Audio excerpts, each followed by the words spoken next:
Hello दोस्तों, नमस्कार, good morning all of you. आपके अपने YouTube channel math music knowledge पर आपका हार्दिक स्वागत है। आज हम अध्ययन करेंगे एक 10th क्लास का टॉपिक त्रिकोणमिति, जो बोर्ड एग्जाम में 11 अंक का आता है। अपना जो पेपर है वो 4 खंड में विभाजित होता है, ए ब स द। त्रिकोणमिति में से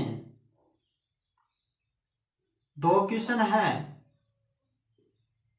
वो यहाँ आते हैं, एक क्वेश्चन यहाँ आता है और एक क्वेश्चन आता है इस भाग में। ये 3 नंबर का आता है, ये 6 नंबर का आता है और ये 1-1 नंबर के 2 क्वेश्चन यहाँ से आते हैं। तो टोटल त्रिकोणमिति में से 4 क्वेश्चन आते हैं और नंबर हो गए टोटल 6 और 3 9, 9 और 2 कितने हो गए 11।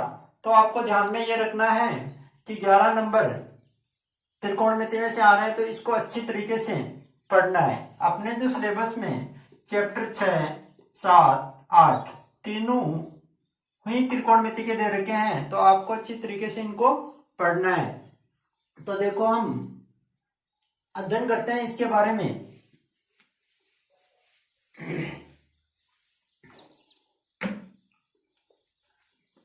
त्रि का मतलब क्या होता है? 3। कोण का मतलब होता है कोण, और मिति का मतलब होता है माप। मिति का मतलब क्या होता है? माप। 3 कोणों की माप जहां होती है वही त्रिकोणमिति लगती है। अब 3 कोणों की माप तो कहां होती है? त्रिभुज में होती है। अब ये भी एक त्रिभुज है। अगर हम बात करें तो ये भी एक त्रिभुज है जिसे हम न्यूनकोण त्रिभुज कहते हैं, और हम बात करें तो ये भी एक क्या है? त्रिभुज है, अधिक कोण त्रिभुज। तो हम जो मेजरमेंट करते हैं त्रिकोणमिति का, वो किस में करते हैं? समकोण त्रिभुज में।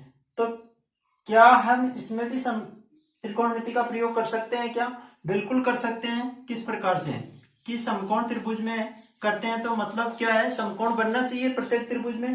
तो इस न्यूनकोण त्रिभुज है, इसमें समकोण बनाने के लिए हम इस शीर्ष से इसके ऊपर क्या डाल देते हैं? लंब डाल देते हैं।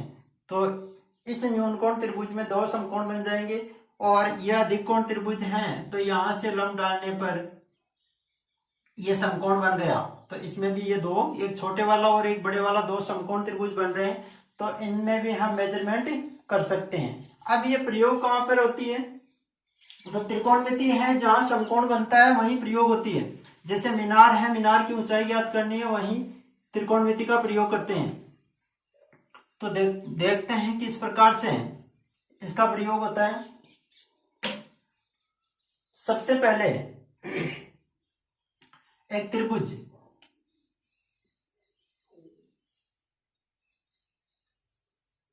लिया अपन ने, समकोण त्रिभुज, और इसका नामकरण कर दिया इस प्रकार से ABC।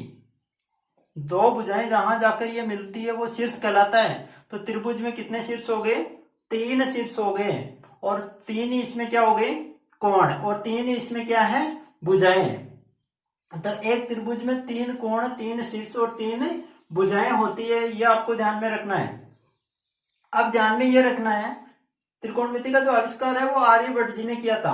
अब आर्यभट्ट जी क्या करते हैं?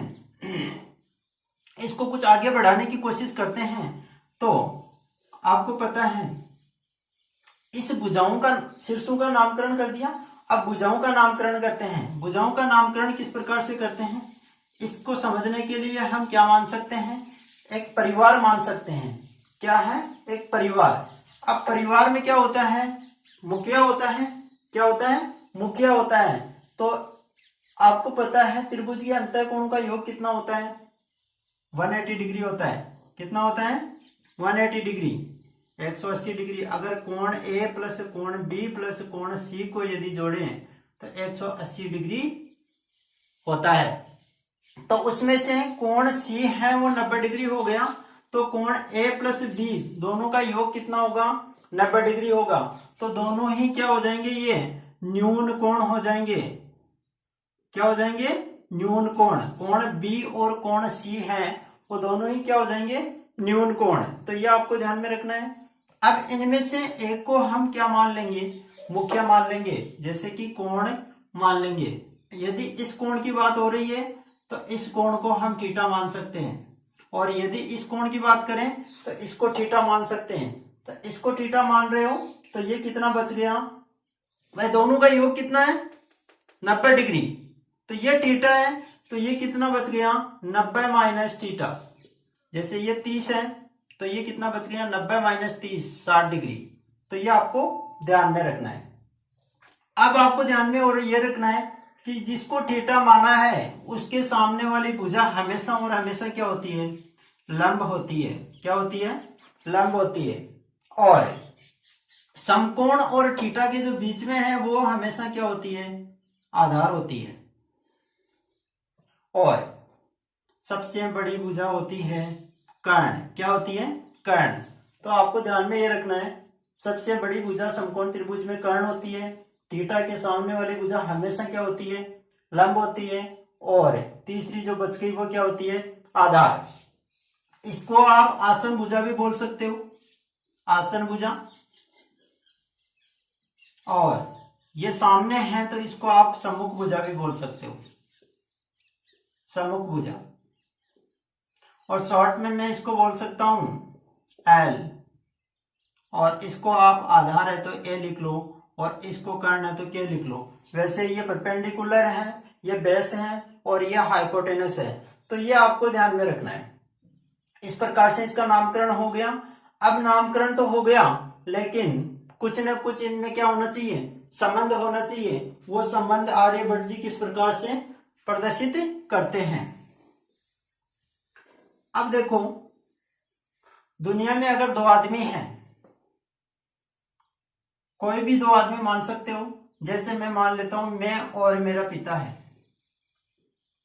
हम दोनों में दो संबंध है, मेरा मेरे पिता के साथ में, या मैं कहूं कि मैं मेरे पिता का क्या लगता हूं, बेटा लगता हूं, और मेरे पिता मेरे क्या लगते हैं, पिता लगते हैं। तो हम में दो संबंध हो गए, एक सीधा संबंध, एक उल्टा संबंध। तो मैं अगर बात करूं कि इसका इसके साथ में एक सीधा संबंध होगा, और एक इसका इसके साथ में उल्टा संबंध होगा। इसका इसके साथ में एक सीधा संबंध होगा, और इसका इसके साथ में एक उल्टा संबंध होगा। इसका इसके साथ में सीधा संबंध होगा, इसका इसके साथ में एक उल्टा संबंध होगा। टोटल मिलाकर कितने संबंध हो गए, 6 संबंध। तो अब वो 6 संबंध हैं, वो किस प्रकार से हुए, तो उनका आर्यभट्ट जी क्या कर देते हैं, नामकरण कर देते हैं। वो नामकरण किस प्रकार से करते हैं, वैसे आर्यभट्ट जी के जो सहयोगी हैं, ब्रह्मगुप्त है, बरामीर है, एक अमेरिकी वैज्ञानिक गुंटन है, एडमंड गुंटन, उनका भी बहुत बड़ा योगदान है इनके अंदर। तो नामकरण किस प्रकार से करते हैं, पहला नामकरण करते हैं ज्या, दूसरा करते हैं कोज्या, तीसरा करते हैं स्पर्शज्या, चौथा नामकरण करते हैं कोटि स्पर्शज्या, कोटि स्पर्शज्या, और पांचवा नामकरण करते हैं व्यूकोज्या, और छठा नामकरण करते हैं व्यूज्या। अब हिंदी में नाम याद रखना बड़ा मुश्किल होता है, तो इनका इंग्लिश ट्रांसलेशन कर दिया बाद में। इंग्लिश ट्रांसलेशन किस प्रकार से किया, सबसे पहले इंग्लिश जो ट्रांसलेशन है वो इसको नाम दिया गया SINE, साइन। साथ में मुखिया को लगाया गया। मुखिया क्या है, या तो आप लगा सकते हो बी, या आप लगा सकते हो इसके साथ में थीटा। तो मैं थीटा लगा रहा हूं, ध्यान रखना। इसका नाम दिया कोसाइन, और इसका नाम दिया टेंजेंट, और इसका नाम दिया कोटेंजेंट, और इसका नाम दिया सेकेंड, और इसका नाम दिया कोसेकेंट। आपको ये ध्यान में रखना है। बाद में अमेरिकी जो वैज्ञानिक है गुंटन, इनका शॉर्ट रूपांतरण कर दिया। वो शॉर्ट रूपांतरण किस प्रकार से किया, यहां से मैं हटा रहा हूं, ध्यान रखना।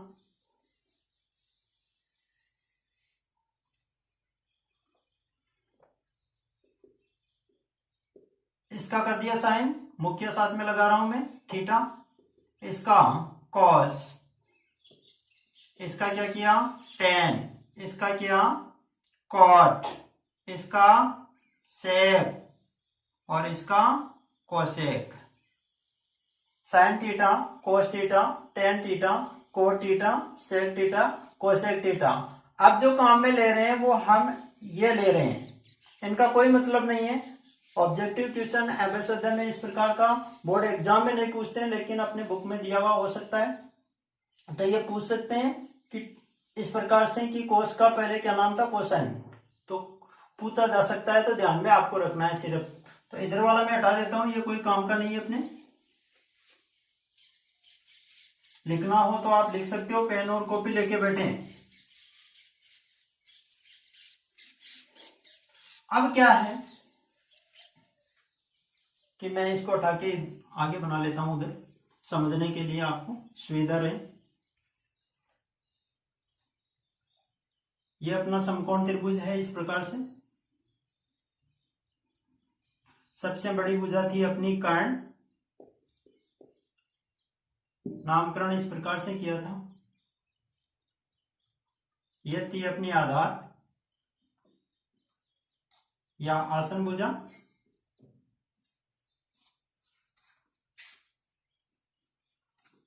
और ये थी अपनी लंब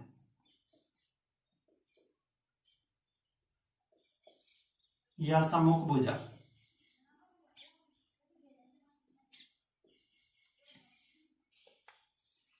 तो आपको ध्यान में रखना है,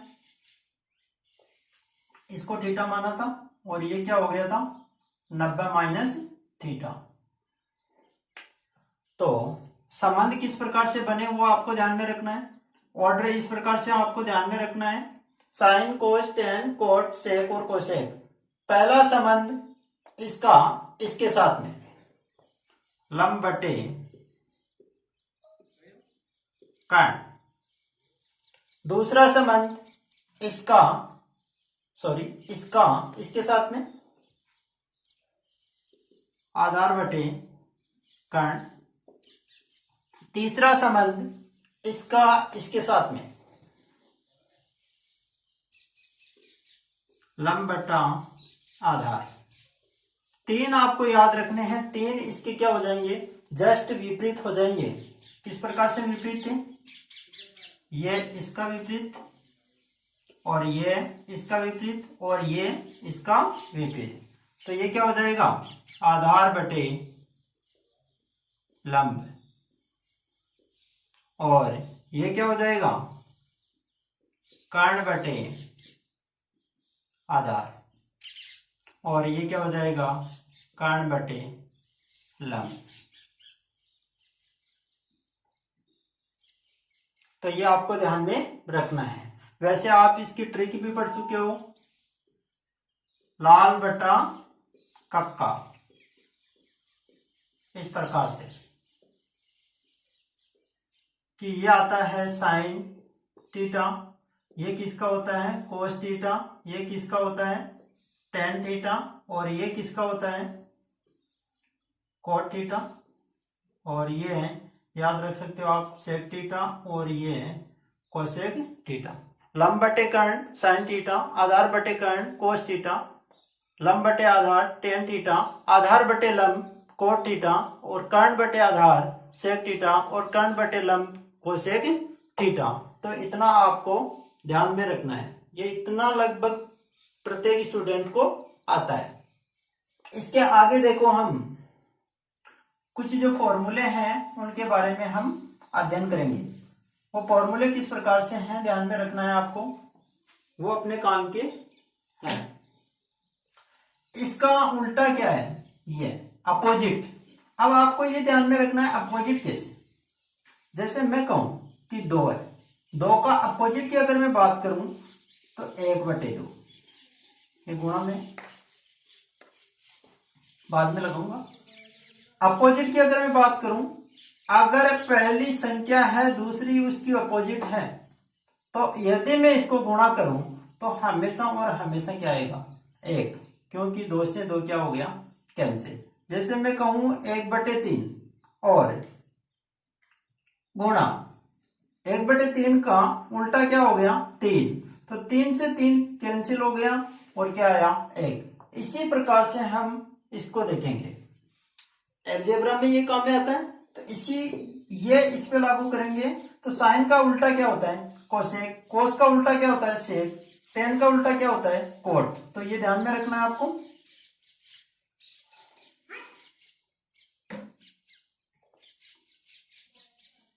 साइन थीटा और इसका उल्टा क्या होता है, कोसेक थीटा। दोनों का गुणनफल हमेशा क्या होना चाहिए, 1। गुणा लगाऊं तो ठीक है, नहीं लगाऊं तो भी ठीक है।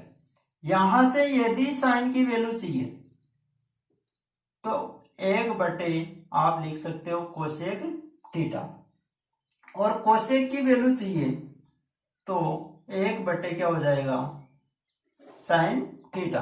क्यों ऐसा क्यों होता है, आप अलजेब्रा में पढ़ चुके हो कि 2x बराबर क्या होता है, यदि लिखा हुआ है 4 तो x बराबर आप लिख सकते हो 4/2। ये 2 बार कट गया और 2 एकम 2, 2 दूनी कितना हो गया, 4। तो इस प्रकार से आप लिख सकते हो कि एक राशि यहाँ है तो दूसरी गुणा में जो राशि है वो अगली राशि के भाग में जाती है। तो आपको ध्यान में रखना है, इस प्रकार से ये बन गया। ये फॉर्मूले हैं, ये ध्यान में रखना है। दूसरा क्या होता है, कोस का उल्टा क्या होता है, सेक। कोस का उल्टा क्या होता है, सेक। तो कोस थीटा और सेक थीटा का जो गुणनफल है वो भी क्या होना चाहिए, 1 होना चाहिए। यहां से कोस थीटा की वैल्यू चाहिए तो 1 क्या हो जाएगा, सेक थीटा, और सेक थीटा की वैल्यू चाहिए तो क्या हो जाएगा, 1/cos थीटा। ठीक है। अगला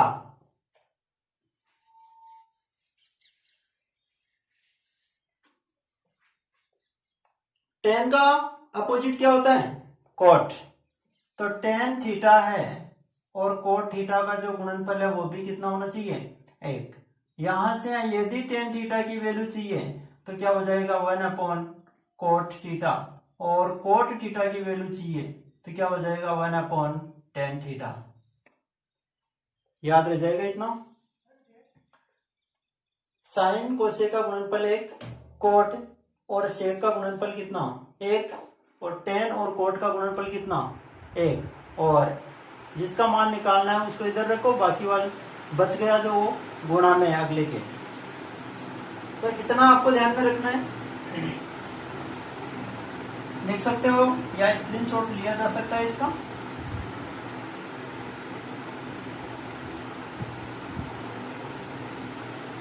अगला देखो,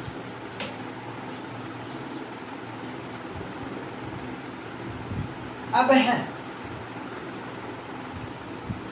समकोण त्रिभुज। आपने ये पढ़ा है इस प्रकार से,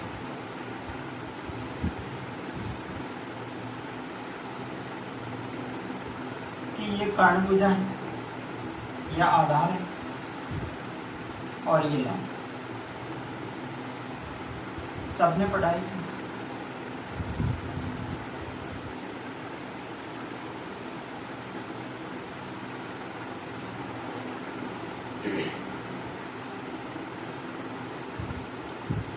अब पाइथागोरस प्रमेय आप सबने पढ़ी है।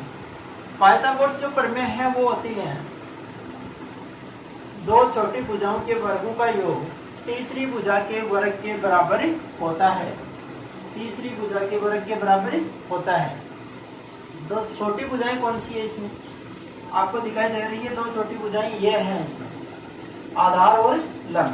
दो छोटी भुजाओं के वर्गों का योग, दो छोटी भुजाओं के वर्गों का योग, पहली भुजा का वर्ग प्लस दूसरी भुजा का वर्ग, वर्गों का योग तीसरी भुजा के वर्ग के बराबर होता है। यह आपने पढ़ा होगा। तो यहाँ से मैं लिख सकता हूँ लंब का स्क्वायर प्लस आधार का स्क्वायर बराबर होता है कर्ण का स्क्वायर। इसे हम पाइथागोरस प्रमेय कहते हैं। तो यदि इस समीकरण में मैं कर्ण स्क्वायर का भाग लगा दूं, सब में दोनों तरफ देना है कर्ण स्क्वायर का भाग, तो यहाँ भी स्क्वायर यहाँ भी स्क्वायर, लंब बटे कर्ण, लंब बटे कर्ण क्या होता है साइन, लंब बटे कर्ण क्या होता है साइन। अब स्क्वायर है तो आप भी स्क्वायर लगा दो कि साइन स्क्वायर थीटा बना नहीं बना, प्लस आधार बटे कर्ण, आधार बटे कर्ण क्या होता है कोस थीटा। स्क्वायर है तो आप भी स्क्वायर लगा दो, और समान संख्या का समान संख्या में भाग देने पर कितनी बार कटा एक बार, तो sine square theta plus cos square theta सर्वसमीका होती है क्या बिल्कुल। अगली जो सर्वसमीका है, अब देखो इससे हम सर्वसमीका कितनी बना सकते हैं तीन। पहली सर्वसमीका यहाँ लिख रहा हूं मैं, sine square theta plus cos square theta equal to कितनी है 1। तो साइन स्क्वायर थीटा की यदि वैल्यू चाहिए, यदि वैल्यू चाहिए तो यहां से अब ये राशि भाग में नहीं जाएगी, यहाँ प्लस है तो प्लस होता है तब पक्षांतरण होता है, प्लस माइनस होता है तब क्या होता है पक्षांतरण होता है। तो 1 माइनस क्या हो जाएगा यहाँ पे कोस स्क्वायर थीटा। और यदि कोस की वैल्यू चाहिए, और यदि क्या चाहिए कोस की वैल्यू चाहिए, तो कोस स्क्वायर थीटा होता है 1 माइनस साइन स्क्वायर थीटा। तो एक से हमने कितनी बना ली यहाँ पे 2, तो ये भी आपको ध्यान में रखना है। इधर वाला हटा रहा हूं मैं।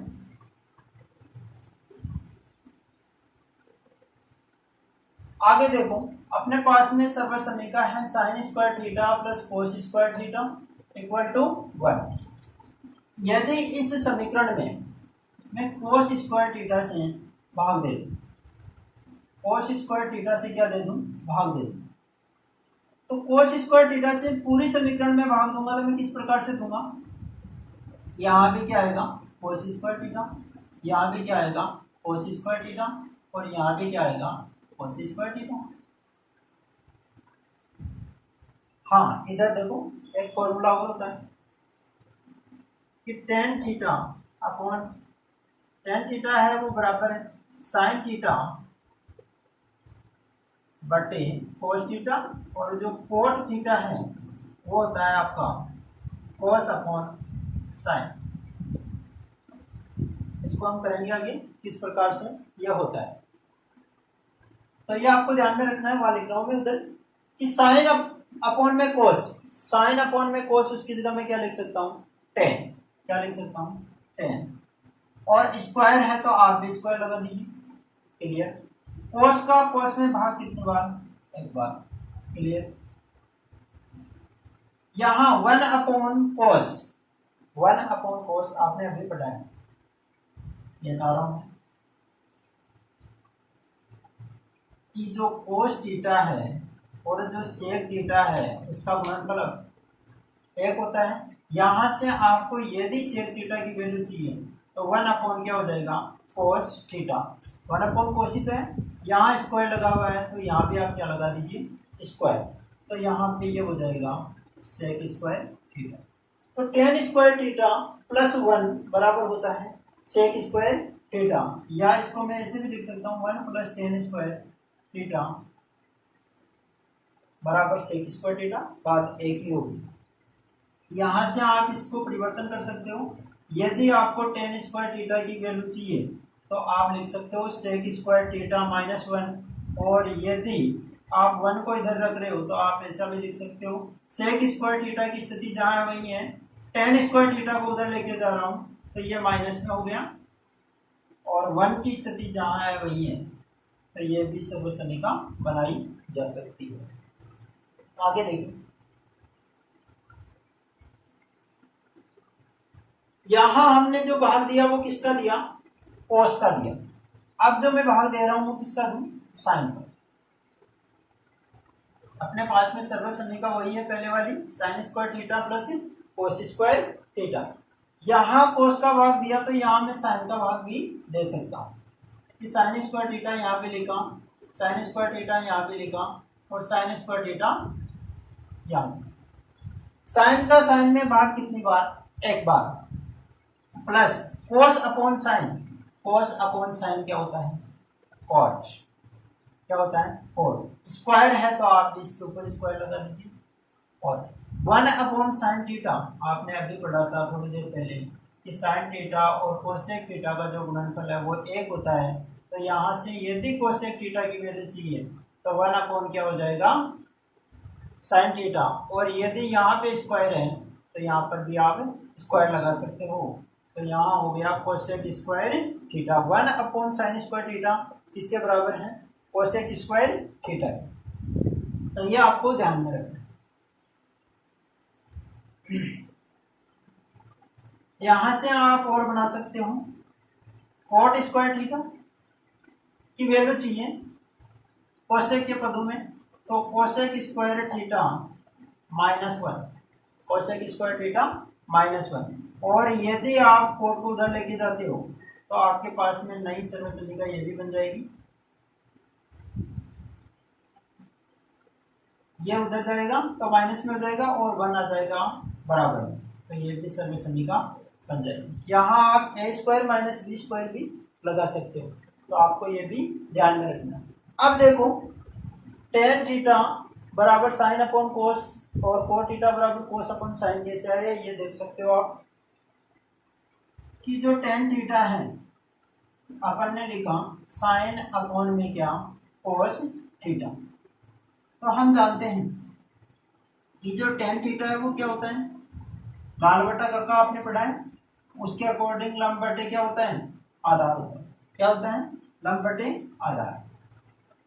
जबकि अपन ने ये लिख दिया साइन अपॉन कॉस, तो साइन की वैल्यू आपको पता है क्या होती है? लंब बटे कर्ण होती है। और कॉस की वैल्यू क्या होती है? आधार बटे कर्ण होती है।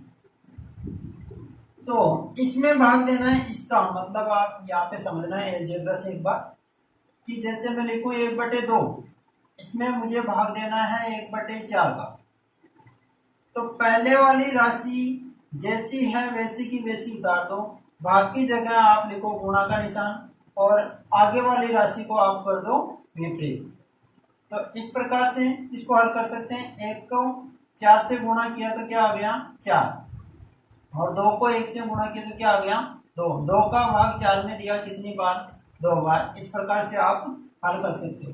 तो इसका मतलब क्या हुआ कि लंब बटे कर्ण में मैं भाग दे रहा हूं किसका? आधार बटे कर्ण का। तो वही नियम यहाँ लगा दो, लंब बटे कर्ण, भाग की जगह गुणा का निशान, आगे वाली संख्या क्या हो गई? उल्टी। कर्ण से कर्ण हो गया कैंसिल, लंब बटे आधार, और लंब बटे आधार क्या होता है? यहाँ पे tan थीटा ही तो होता है। तो इस प्रकार से sine theta upon cos theta क्या होता है? Cot theta. और इसी प्रकार tan का उल्टा क्या होता है? कोट। तो इसका भी आप क्या कर दो उल्टा, कोस अपॉन साइन क्या हो जाएगा? कोट। तो इतने फॉर्मूले आपको ध्यान में रखने हैं आगे बढ़ने के लिए। तो अगले वीडियो में हम इस चैप्टर के इम्पोर्टेंट क्वेश्चंस करेंगे, तो आपको ध्यान में रखना है इतने फॉर्मूले और इनको याद भी करने हैं।